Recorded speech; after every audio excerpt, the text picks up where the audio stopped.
Technical analysis in the stock market is a method used to evaluate securities by analyzing statistics generated by market activity, such as past prices and volume.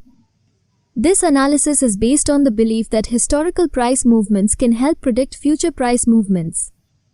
Traders and investors use technical analysis to identify trends, patterns, and potential trading opportunities in the market. They often use charts and graphs to visually represent price movements and indicators, such as moving averages and relative strength index, to help make informed decisions about buying and selling securities. By studying historical price data and market trends, technical analysts aim to forecast future price movements and make profitable trades. While technical analysis is not foolproof and does not guarantee success, many traders find it to be a valuable tool in their decision-making process.